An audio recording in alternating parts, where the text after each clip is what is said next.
is sponsored by Ram Trucks, built to serve. Good morning, everyone. Welcome to First Things First. I'm Jenna Wolf. We got Nick Wright. We got a caffeinated Brandon Marshall. Kevin Wilds, also, I'm sure, down a couple cups this morning. Oh, yeah. Yes, he is. Yes, we got ourselves a big game tonight to talk about. You're going to need some, what is it, Big Face Coffee? Is that Jimmy Butler's coffee? Big Face Coffee. It's like 20 bucks ahead of a tonight's cup, big game. It is very pricey. It is almost up to Nick's standards. All right, let's get into talking about tonight's big game. The finals open up. We waited a long time for this. Lakers Heat, nearly every odds maker out there giving Miami little to no shot. But LeBron James hears none of that. He is locked in. He is focused. He is ready for game one tonight. Both teams have been dominant over this playoff stretch. Each only lost 3 games on their road to the finals. Here is LeBron on just how tough that road has been. Probably been the most challenging thing I've ever done as far as a professional, as far as committing to something and actually, making it through. But I knew what I was coming, what we were coming here for. Obviously, you didn't. I would be lying if I sat up here and knew that everything inside the bubble would, what it would, the toll that it would take on your mind and your body and, and everything else. Because it's been extremely tough. But I'm here for one reason and one reason only, and that's to compete for a championship. You've heard that from a lot of players, just how tough the bubble stretch has been for a lot of these guys. But here we are, we're at the end, 2 teams left standing, Lakers, Heat. Nick, who needs tonight's game one win more, the Lakers or the Heat? Well, the answer to that question to me is unequivocally, unquestionably the Miami Heat. And that's because Kevin Wilds, as you know, and as we've discussed, if you're tied in a series against LeBron James, what are you actually? You're trailing. You're actually losing. So right now, the Heat, you're losing. So right now, the Heat are losing the series because it's 0-0. So they need game one in order to even things up to get up 1-0. Additionally, here's another thing we know. The Miami Heat, by the way, this is a very good team.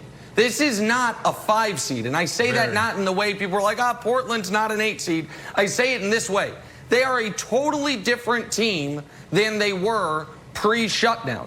During the pre-shutdown, Myers Leonard started 50 games for him. He's played 9 minutes, not 9 games, 9 minutes total in the bubble. Tyler Hero went from a nice second-team all-rookie performer to a guy who averaged nearly 20 points a game. Bam Adebayo is trying to take that leap into star, if not superstardom, that so many people thought Jason Tatum was going to take. This is a really good Miami Heat team, and that is not even mentioning Jimmy Butler.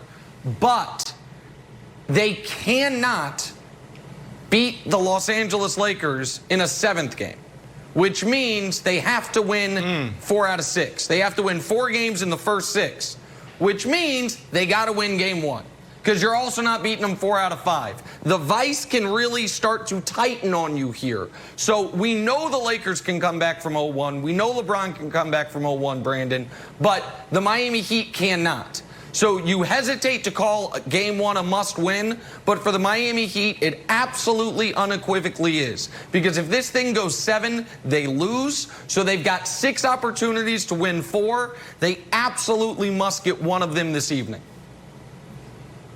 So just to clarify, did you say the Heat or the Lakers is more important for the Heat or the Lakers?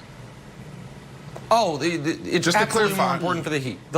Yeah, it's more important for the Heat. The Heat have to win tonight in order to have a chance in the series. Okay, no, I disagree with you. I think it's the Lakers. It's the Lakers because if you go back to last year, these 2 teams were sitting at home during this time. They didn't make the playoffs. And when we were having this discussion last year, as far as LeBron James and if AD was going to come and how this turned out, we definitely thought that the Lakers would be in this position. We knew that they would be contenders. We didn't think that the Heat would be here. And I say all that to say this. The Heat is playing with house money. I don't think internally they're thinking, you know, hey, we're not supposed to be here, so we're going to, you know, just go out there and play loose.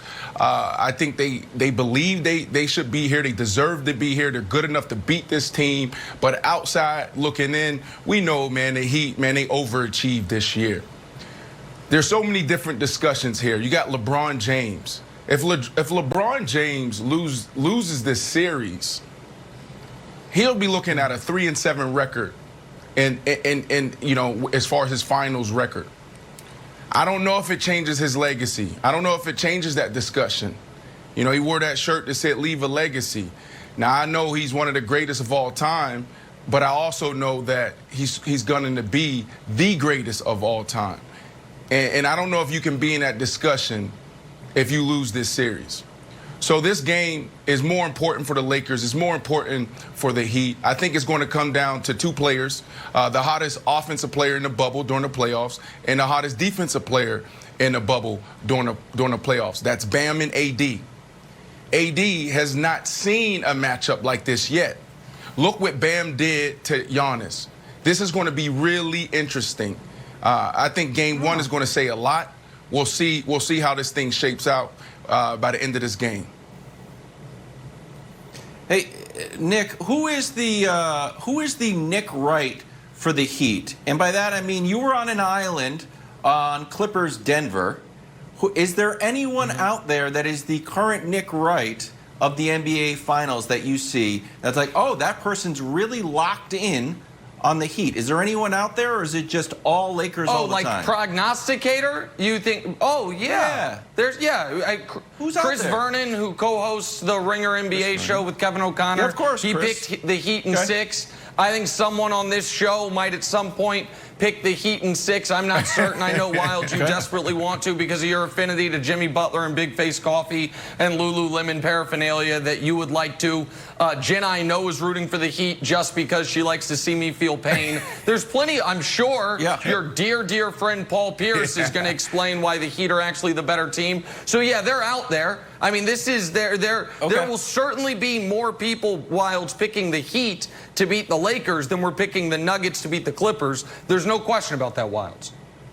Okay, because I feel like I just see Lakers, and I'll read a big analysis of it, and at the end it'll say, oh, but it's the Lakers. And I think we can look at this a lot of ways, but we got to hope for a surprise.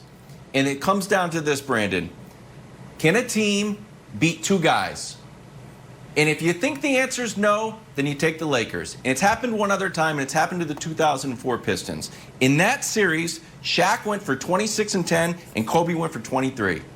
But the Pistons, Richard Hamilton went for 21, Chauncey went for 21, Rasheed went for 13 and 8, Ben went for 10 and 13, and Tayshaun went for 10 and 7. And that team beat the Lakers 4-1. So if the team concept is going to beat the two guys, I think we're going to see it in game one, because I think you have to see it right away. Yeah, we know the chemistry of the Heat is fantastic.